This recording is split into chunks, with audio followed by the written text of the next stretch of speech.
Hello guys, তোমরা সবাই কিরম আছো? তো আমি চলে আইছি আমার মামা বাড়ি। এই জায়গায় এসে আমার দিদি বড়ই পারছে, তো আমরা ভাবছি একটু বড়ই মাহা করি। তাই দিদি এই যে চাকু দিয়ে বড়ই বসে বসে কাটতিছে।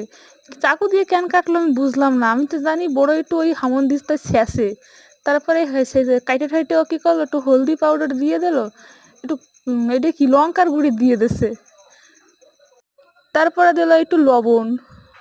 লবণ দেওয়ার পরে আমি ভাবতেছিলাম যে আরো একটু কি দেবে ও, তারপর দিয়ে সর্ষের তেল দিয়ে দিছে। এ কি মানা যায়? তাও দেখতেছি, দেখি কত কি দিতে পারে। দেখতে দেখতে দেখি কি আবার দেখি কাসন্দির ডাব্বা খুলতেছিল। ঢাইলেও দিল দেখি কতখানি কাসন্দি। তাও ঠিক আছে, যে বাঙালিরা কিছু মাহাচ্ছে তাতে যদি কাসন্দি না পড়ে সে কি আর ভালো লাগে? দেখতে দেখতে আমিও ভাবতেছিলাম যে কোন সময় মাহায় দেবে আর কোন সময় খাবো।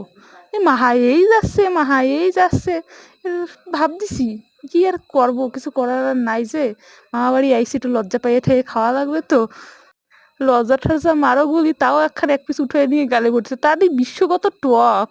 তারপর এই যে আমি আর দিদি মিশে চলে গেছিলাম জগদলপুর টাউনে, হাতে হাত রাখা দিয়ে তুমি আবার মনে করো না সবাই যে কেউ আমার বয়ফ্রেন্ড। আমার বয়ফ্রেন্ড নাও, ও আমার দিদি। ওই এক প্রকারের বয়ফ্রেন্ডই মনে করতে পারো, আসলিতে তো বয়ফ্রেন্ড কপালে জোটে না। তা কি করবো কও। তারপরে এই জায়গায় আইছিলাম আমরা জগদলপুর, একটা মলে গেছিলাম। ওই জায়গা কিছু একটু কিনলাম, মানে ওই কটা ড্রেস ট্রেস কিনলাম, তারপরে ওদের যাইয়ে কটা একটু সেন্ট কিনলাম 4-5টা ডাব্বা। তারপর নিলাম একটা ভ্যানিটি ব্যাগ, যারে আমি ছোটবেলা ভেন্ডি কইতাম।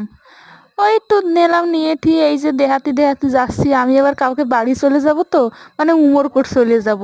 জগদলপুর আইছিলাম তো। এইটুকুই গাইজ, বাই বাই।